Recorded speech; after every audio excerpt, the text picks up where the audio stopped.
ఈ 1,44,000 యూదుల గురించి మీరు విన్నారు, బైబిల్లో విన్నారు. ఈ 1,44,000 యూదులు ఎక్కడుంటారు అంటే ప్రకటన గ్రంథము 7వ అధ్యాయము 1 నుండి 8 వచనాలు. అటు తర్వాత భూమి యొక్క 4 దిక్కులలో 4 దేవదూతలు నిలిచియుండ్రి. భూమి మీదనైనను సముద్రము మీదనైనను ఏ చెట్టు మీదైనను గాలి వీచకుండునట్లు భూమి యొక్క 4 దిక్కుల వాయువులను పట్టుకొని ఉండగా చూచితిని. మరియు సజీవుడగు దేవుని ముద్ర గల వేరొక దూత సూర్యోదయ దిశ నుండి పైకి వచ్చుట చూచితిని. భూమికిని సముద్రమునకును హాని కలగజేయుటకై అధికారము పొందిన ఆ 4 దూతలతో, ఈ దూత మేము మా దేవుని దాసులను వారి నొసళ్ళయందు ముద్రించు వరకు భూమికైనను సముద్రముకైనను చెట్టుకైనను హాని చేయవద్దని బిగ్గరగా చెప్పెను. మరియు ముద్రింపబడిన వారి యొక్క లెక్క చెప్పగా వింటిని. ఇశ్రాయేలు గోత్రములన్నిటిలో ముద్రింపబడిన వారు 1,44,000 మంది. యూదా గోత్రములో ముద్రింపబడిన వారు 12,000.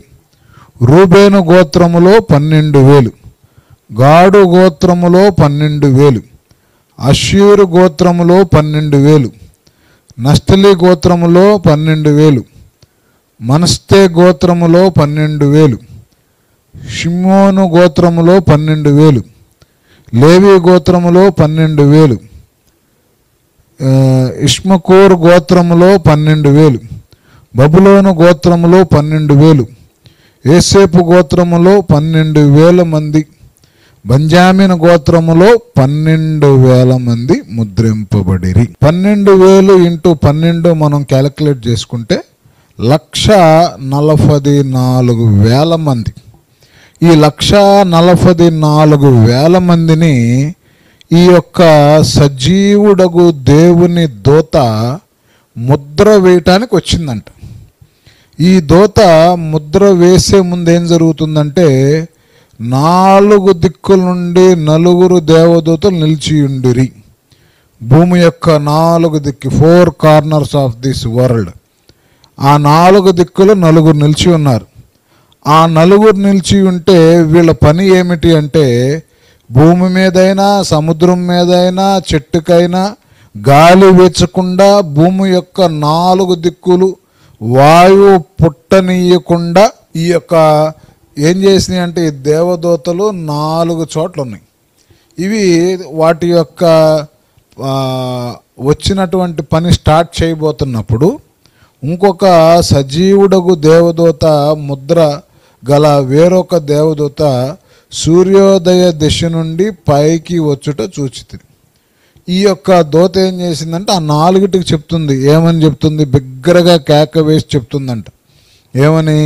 మీరు మీ పని స్టార్ట్ చేయొద్దు.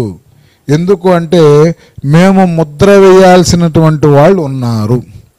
ఆ ముద్ర ఎవరు వాళ్ళు అంటే ఇశ్రాయేలు గోత్రమునకు చెందినటువంటి వారు. ఈ ముద్ర వేసినప్పుడు వీళ్ళు ఎవరు? ఈ యొక్క 1,44,000 యూదులు ఎవరు అంటే వారు పురుషులు, వాళ్ళు స్త్రీలు కాదు. ఆ యొక్క యూదులు ఎవరు? 1,44,000 మంది యూదులు ఎవరంటే మొదటగా వాళ్ళు పురుషులు, వాళ్ళు వివాహము చేసుకున్నటువంటి వారు, వాళ్ళు స్త్రీని ముట్టనటువంటి వారు. అంటే స్త్రీతో ఎటువంటి ఆ యొక్క కాంటాక్ట్స్, ఎటువంటి ఆ యొక్క శరీర సంబంధమైనటువంటి ఆ యొక్క ఏది కూడా లేనటువంటి వారు, వాళ్ళు పవిత్రమైనటువంటి జీవితం జీవించిన వారు, వాళ్ళు దేవుని యొక్క ప్రథమ ఫలముగా ఉండేటువంటి వారు, వాళ్ళు అబద్ధములు ఆడినటువంటి వారు, వాళ్ళు నిజాయితీ కలిగినటువంటి వారు. అయితే వీళ్ళు 1,44,000 మంది యూదులు. వీళ్ళ గురించి ప్రకటన గ్రంథము 14వ అధ్యాయము 1 నుండి 5 వచనాలు ఏమని ఉంటుందంటే, మరియు నేను చూడగా ఇదిగో ఆ గొర్రెపిల్ల సీమోను పర్వతం మీద నిలబడి ఉండెను. ఆయన నామమును ఆయన తండ్రి నామమును నొసలయందు లిఖింపబడి ఉన్న 144,000 మంది ఆయనతో కూడా ఉండిరి.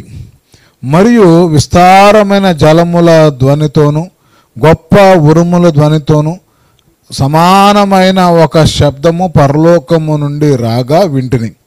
నేను వినిన ఆ శబ్దము వీణలు వాయించుచున్న వైకులు నాదమును పోలినది. వారు సింహాసనము ఎదుటను ఆ 4 జీవుల ఎదుటను పెద్దల ఎదుటను ఒక కొత్త కీర్తన పాడుచున్నారు. భూలోకము నుండి కనబడిన ఆ 144,000 మంది తప్ప మరి ఎవరునూ ఆ కీర్తన నేర్చుకొన జాలరు. వీరు స్త్రీ సాంగత్యమును అపవిత్రతను కాని వారును స్త్రీ సాంగత్యమును ఎరగని వారై నుండి గొర్రెపిల్ల ఎక్కడికి పోవునో అక్కడికి వెళ్ళి ఆయనను వెంబడింతురు. వీరు దేవుని కొరకు గొర్రెపిల్ల కొరకును ప్రథమ ఫలముగా ఉండుటకై మనుషుల్లో నుండి కొనబడిన వారు. వీరి నోట ఏ అబద్ధము కనబడలేదు. వీరు అనింద్యులు, అంటే వీరిలో ఏ దోషము లేనటువంటి ఈ యొక్క 144,000 మంది యూదులు. వీరు ఇజ్రాయేలు యొక్క 12 గోత్రముల నుండి ఒక్కొక్క గోత్రము నుండి 12,000 మందిగా ముద్రించబడినటువంటి పరిశుద్ధులు. ఈ పరిశుద్ధుల్ని దేవుడు ఏం చేస్తున్నాడు? భూమి మీద నుంచి కొనుక్కున్నాడు, వీళ్ళని సొంతం చేసుకున్నాడు.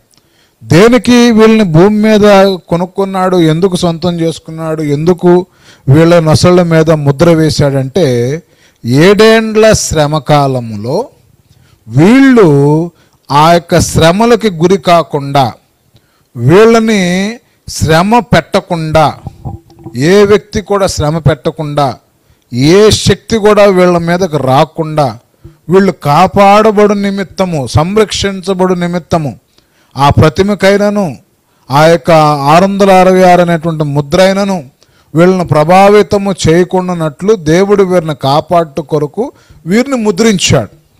మనము గమనిస్తే వీరిని దేవుడు ఎందుకు రక్షిస్తున్నాడు, ఎందుకు దేవుడు వీరిని మరి ఆయన సంరక్షించాడు, ఎందుకు ముద్ర వేశాడు, ఎందుకు వీరిని ఎంచుకున్నాడు అని మనం చూస్తే ఒకే ఒక కారణము కొరకు వీరిని దేవుడు ఆయన ఎన్నుకోవటం జరిగింది.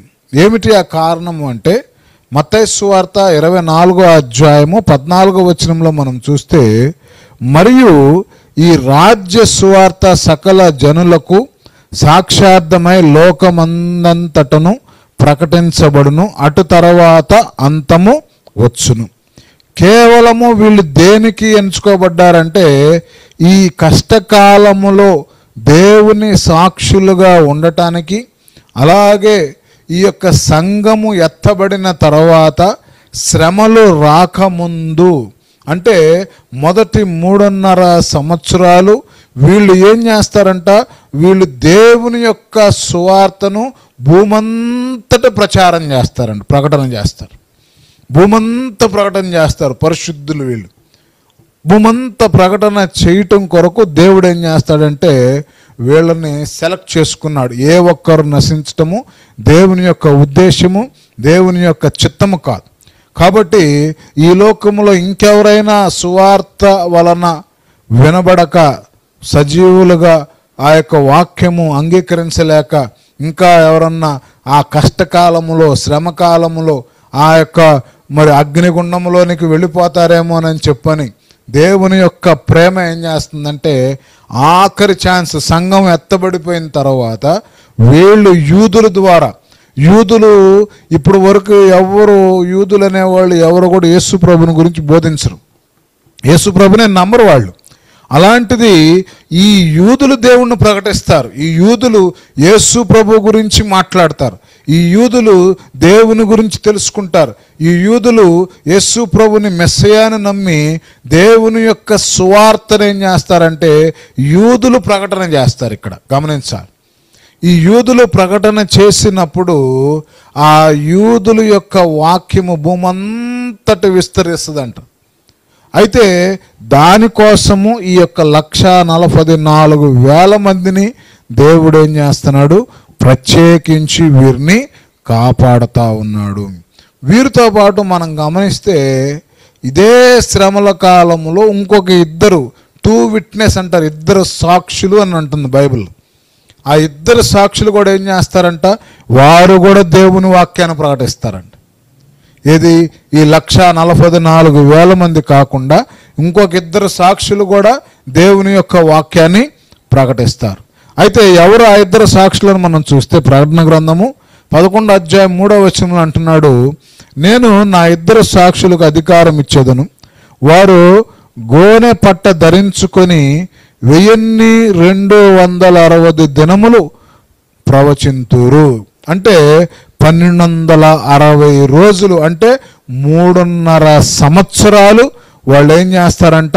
పబ్లిక్గా దేవుని యొక్క వాక్యాన్ని ప్రకటిస్తారు. ఎవరు ఆ 2 సాక్షులు అంటే, ఆ 2 సాక్షులు దేవదూతలు కాదు, కానీ ఆ 2 సాక్షులు ఈ భూమి మీద నుంచి సజీవులుగా కొనుపోబడినటువంటి వారు. ఈ భూమి మీద ఎవరు సజీవులుగా కొనిపోయారు అంటే, మరణము లేకుండా ఎవరు బ్రతుకున్నారంటే హానోకు అలాగే ఏలియా, వాళ్ళిద్దరు కూడా ఈ భూమి మీద మరణించకుండా దేవుని దగ్గరికి వెళ్ళిపోయారు. ఈ దేవుని దగ్గరికి వెళ్ళిపోయినటువంటి వీళ్ళిద్దరు ఏం చేస్తారంటే భూమి మీదకి తిరిగి వస్తారు. ఈ భూమి మీదకి తిరిగి వచ్చి వీళ్ళు ఏం చేస్తారంట? వీళ్ళు సువార్త ప్రకటన చేస్తారు. ఏం చేస్తారండి? సువార్త ప్రకటన చేస్తారు. వీళ్ళకి ఆ సువార్త ప్రకటన చేసే టైంలో వీళ్ళకి అద్భుతమైనటువంటి శక్తులు ఉంటాయి. ఏమిటి అంటే అగ్ని ద్వారా శత్రువులను వీళ్ళు నాశనం చేస్తారు. ప్రకటన గ్రంథము 11:5 ప్రకారం. అలాగే ఆకాశమును మూసి వర్షము రానియకుండా చేయగలరు. ప్రకటన గ్రంథము 11:6. అలాగే వీరు నీటిని రక్తముగా మార్చగలరు. ప్రకటన గ్రంథము 11:6. వారు తీర్పులు తెస్తారు. అలాగే చివరిలో అంత్యక్రీస్తు ఏం చేస్తాడంటే వారిని చంపుతాడు. 3.5 రోజులు వీరి మృతదేహాలు ప్రజల ముందే ఉంటాయి. అయితే దేవుడు వారిని ఏం చేస్తాడంట? తన యొక్క జీవాత్మను భూమి మీదకు పంపి వారిద్దరిలోనూ జీవాన్ని నింపి వారిని దేవుడు స్వర్గానికి అనగా పరలోకానికి పిలుస్తాడంట. రండి, ఇంకా మీరు నా రాజ్యానికి వచ్చేసేయండి అని చెప్పాను. ఎప్పుడైతే వాళ్ళు పరలోకానికి వెళ్ళిపోతారో తక్కిమ 3.5 సంవత్సరాలు అతి భయంకరమైన క్రూరమైనటువంటి ఆ యొక్క అంత్యక్రీస్తు యొక్క శ్రమల కాలము ప్రారంభించబడుతుంది.